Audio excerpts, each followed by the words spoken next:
superior fighter, landing more blows, throwing more blows, and generally dominating the action against Holyfield. Holyfield reversed the tempo in round 6, took advantage of a cut over Stewart's eye, which had resulted from a second-round headbutt, and progressively opened the cut to the point where the bout was stopped in round number 8.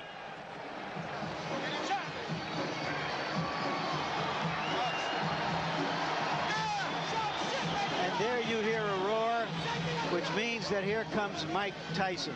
It's a tribute to Tyson, incidentally, that despite what happened in Tokyo, he has filled this building with about 16,000 people. Aren't many fighters out there who can do that. Certainly no non-champions. Indeed, Mike will tell you in no uncertain terms that he's still the main man in the heavyweight division where ticket sales are concerned. He suggests that neither Holyfield nor Foreman, and certainly not Razor Ruddock, could ever dream of selling as many tickets or as many pay-per-view subscriptions for a fight as can well, he's Mike likely Tyson. to be proven wrong on that when Holyfield does fight Foreman. But suffice to say, he is still a major attraction. Ringside seats here, incidentally, are just $400, a fraction of what they've been in the past for him. There are some consequences to losing. Tyson's last fight, 2 minutes and 47 seconds against Henry Tillman, the man who had beaten him twice back in the amateur ranks. In that mob surrounding Mike are all 3 of the trainers now enlisted in Team Tyson. Aaron Snowell, Richie Giacchetti, whom you'll remember from his long tour of duty with Larry Holmes, and Jay Bright. The 3 of them nestled just behind the fighter as they make their way toward the ring.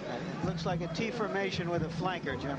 That's right. Mike's playing quarterback. Aaron and Richie are the halfbacks, and Jay Bright is dropping back as a fullback into a sort of short punt formation at this point. Now Mike will emerge into the ring where most of the crowd will get its first look at it.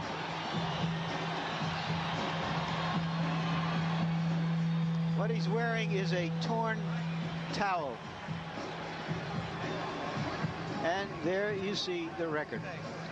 38 wins, the 1 loss to Douglas in Tokyo. This the 40th bout of Tyson's professional career. His knockout percentage with 34 KOs is high, but not the highest in the history of the sport. And there goes Angela.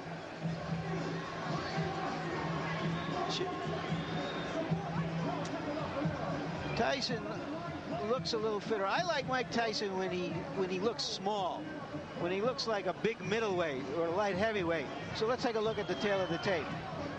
And you can see that the big disparity there is in height. Stewart 4 inches taller than his opponent. He has an 8-inch reach advantage. Tyson at 217 3/4 looks to most observers here to be splendidly trained, in terrific shape. And the punch stat numbers. There you see what Tyson did against Douglas. But look what Stewart did against Holyfield. 81 punches around, an amazing number of punches for a heavyweight.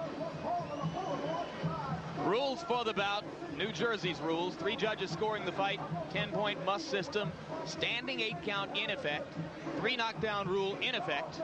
Neither fighter can be saved by the bell. So right now let's go up to the ring announcer, Michael Buffer, for the pre-fight introduction. Ladies and gentlemen, Don King Productions, in association with the Trump Plaza Hotel and Casino here on the boardwalk in Atlantic City, New Jersey, present the featured bout of the evening. In attendance here at ringside tonight, ladies and gentlemen, our host, a man who's brought 50 championship bouts to Atlantic City in the last 4 years, Mr. Donald J. Trump. And in the ring at this time, the promoter for tonight's great event, and many others through the years around the world, Mr. Don King. This bout is sanctioned by the New Jersey State Athletic Control Board. All the officials shall remain the same except the judges assigned at ringside. For this bout, they are John Stewart, Rocky Castellani, and Eugene Grant. And now, ladies and gentlemen, from the Trump Plaza Hotel and Casino on the boardwalk in Atlantic City, New Jersey, let's get ready to rumble! 10 rounds of boxing in the heavyweight division. The referee for this bout is Frank cappuccino. Introducing first, fighting out of the blue corner, wearing the black trunks with gold trim. He weighed in at an even 218 pounds. He's originally from England, but now lives and fights out of Brooklyn, New York. His professional record, an unbelievable one, 26 victories, all 26 by knockout, only one defeat. He's the number 4 ranked heavyweight in the world. Ladies and gentlemen, Alex, the Destroyer Stewart.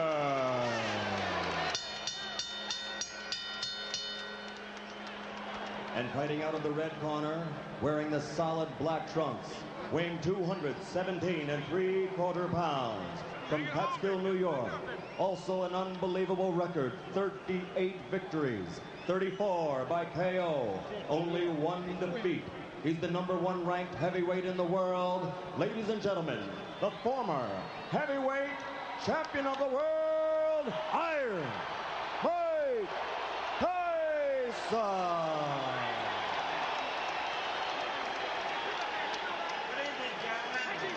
You're both given your instructions by the New Jersey Control Board. Protect yourself at all times. Like you, baby. Both your touch gloves. Come on, come on. Come on, baby. That's right, baby. The question, as in all Tyson fights, can the opponent maintain his poise in the face of Tyson's quickness and menace? Or will he retreat Stay in the corner, Alex. into self-defense? Stay in the corner, Michael. Stewart has stated categorically that he knows he needs to keep throwing punches to try to keep Tyson occupied. If he stops throwing, he'll be dead. Tyson lands a right and another. This could be quick. I was afraid of a 30-second sound bite. All right, man? Okay, let's go. Remember, Stewart never went down against Evander Holyfield.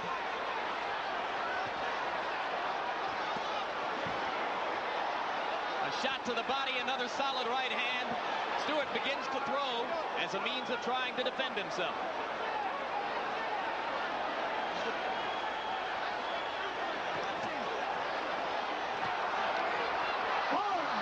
That'll be called a slip.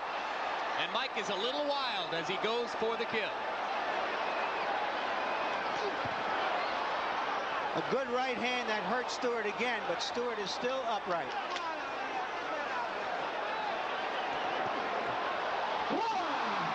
That was a flush right hand. 4, 5, 6, 7, 8, 9. He's up just at the count of 9, Jim. How you feel, man? Taking a good look at Cappuccino. He's going to let him go. 3 knockdown rule is in effect. If Stewart goes down again, it's over. And Stewart has quit throwing punches. You can see how wobbly his legs are.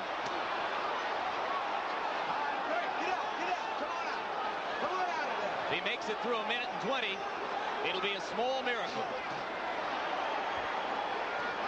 Let him go, come on. Stop punching. That was a worthwhile grab.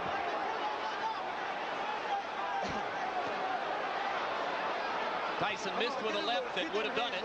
He's very calculating now, Tyson. 2 more right hands land. All right, Alex, let him out, Alex. Stewart must land something or else it's just a question of a few seconds. That'll do it. 2, 3, 4, 5, 6, They're 7, forgetting that the 3 8. knockdown rule is in effect. This fight is over. Well, Stewart said that Tyson was a mountain he had to climb. He just got knocked off that mountain. He just didn't have the style, Jim, unlike Douglas, to test the vulnerability of Tyson. Yeah, he's not nearly the technician that Douglas was when Douglas was good in Tokyo. Early in the fight, Douglas tied Tyson up. He used his jab. He survived and then determined the pace of the fight.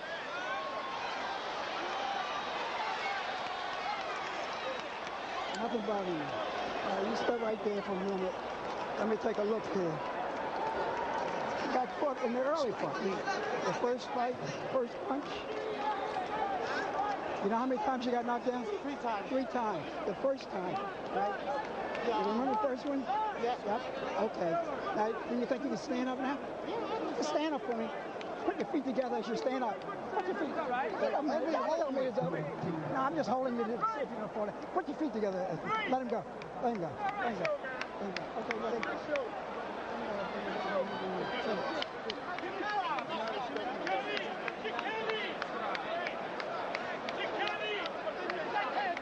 And here's the first of the 3 knockdowns. You look at Tyson moving in with controlled fury, and the right hand puts Stewart down. Stewart was able to get up at the count of 5. Now we'll take a look. Is this the first knockdown again? Yes, it is. Another angle. The right hand to the top of the head was the one that put Alex down. That knockdown occurred within the first 10 seconds of the round.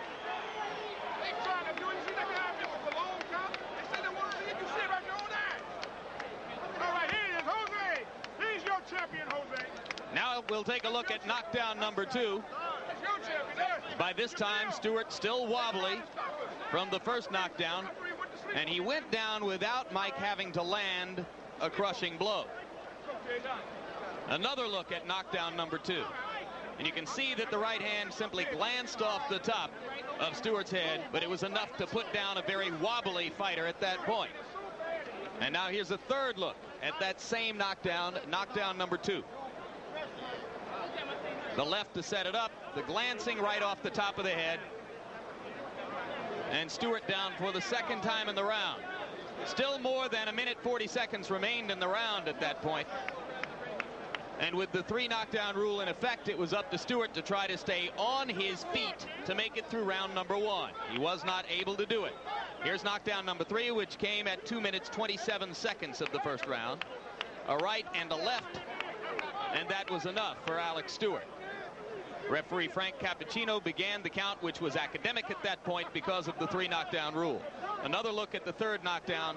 Solid left to the side of the head, but by that time it was the accumulation of punishment throughout the round which contributed to Stewart's demise.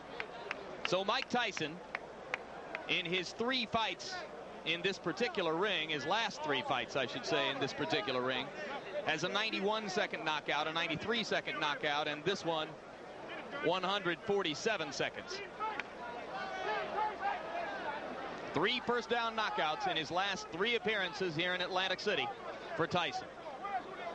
Punch stat statistics for the 1 round in the fight. Tyson threw 46 and landed 21. Stewart given credit for having landed 4 punches. He stopped punching somewhere early in the 2nd minute of the round and simply tried to survive from that point on, with the by now obvious result. So this crowd remains on its feet, almost everyone still here in the arena as they await the official announcement. And we wait to see if well, they've gotten the official announcement. I was looking at replays, and I'm told now that the official announcement has already been made by Michael Buffer. And we wait now to see if we'll get a chance to talk with Mike Tyson about this, the 39th victory of his professional career.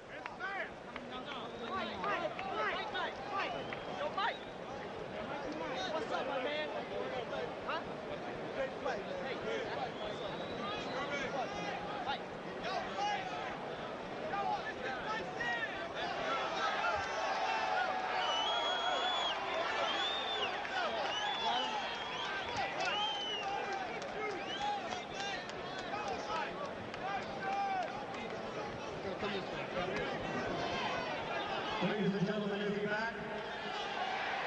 Iron Mike Tyson, 2:27 of the first round.